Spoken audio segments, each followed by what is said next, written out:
Are you guilty of one of these three costly financial blunders in your business? I see it time and time again where you think that your business would be doing a little bit better than it is, and it's usually for one of these three reasons. And when I see all three of them combined, it's usually pretty difficult for a business to crawl out of. And sometimes they even have to file for bankruptcy or close up shop. So let's make sure we prevent you from making these three mistakes so that your small business will thrive. And by the way, I'm Jessica Lawrence, and I help entrepreneurs take control of their bookkeeping and finances.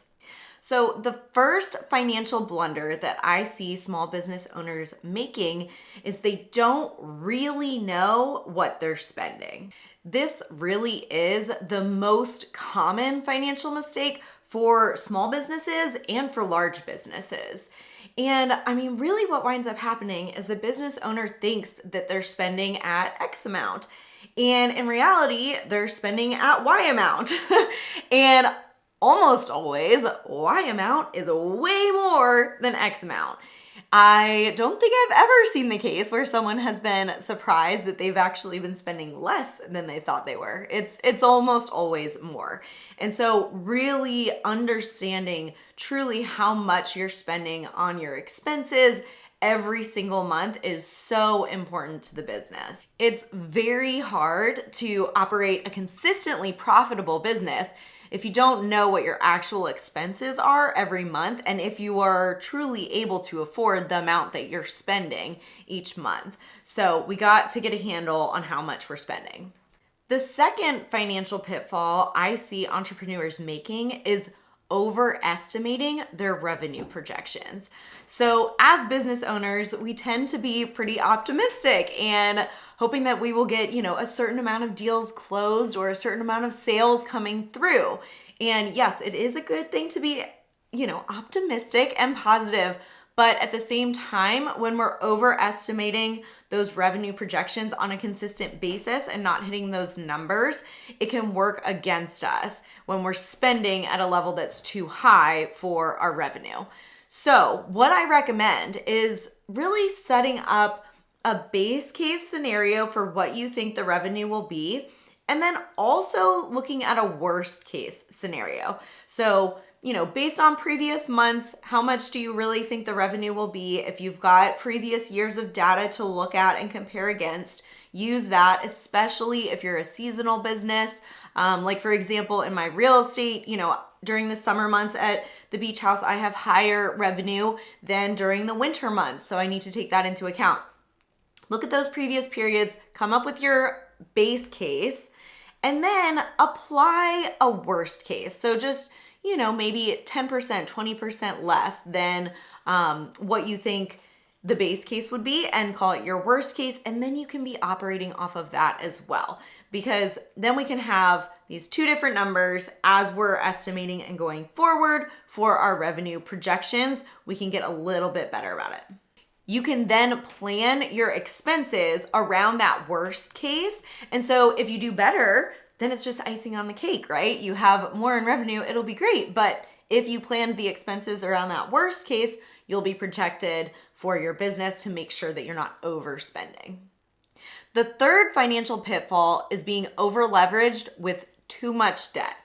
Look, leverage can be a good thing. I use, leverage with mortgages and things like that for my real estate business. However, what I see happening is small business owners are getting into too much debt too fast. So they're really over leveraging themselves, and then all of a sudden trying to figure out how to get out of this huge pile of debt. So really, you just need to go into any loan that you are basically signing up for with eyes wide open, okay? Whether it is just with your credit card line, or whether it's a separate business loan, or if it's, a mortgage loan or any other type of lending, you really need to understand exactly how much you're getting out in your loan and how you're going to pay it back and what that timeline is.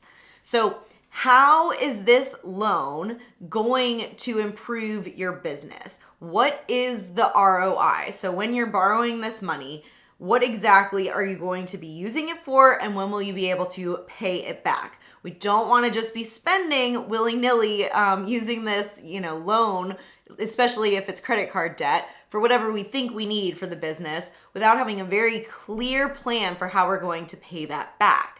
Instead, I want you to ask some questions when you're taking out a loan or using, a loan or borrowed funds to make purchases.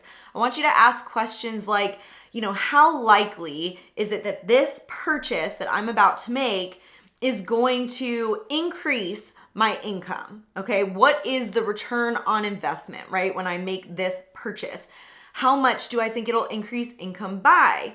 And by when do I think it'll increase that income by, right? So we want to be analyzing that.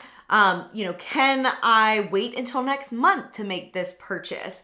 Can it wait until tomorrow? Like things like that, where we're really considering any borrowed money, how it will directly impact the top line revenue of the business.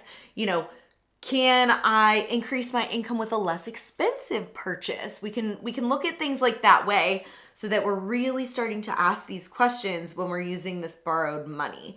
And whenever possible, really connect it to the numbers. So to be able to say, okay, I'm borrowing, $10,000 and I'm spending it directly on hiring this person and this person who will hopefully increase the revenue in my business to this amount, right?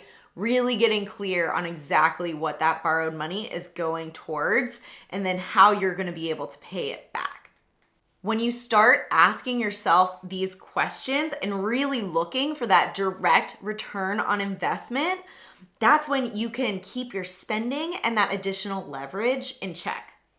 I really want to ensure that your business does not fall prey to one of these 3 financial blunders. And if you might be guilty of one of them already, that we start to fix it. And so if you think you need a little bit of help with this, just head on over to my website, jesslawrence.com, and go ahead and book a call with me, and we will chat about your business specifically and how we can start to ensure your business's success.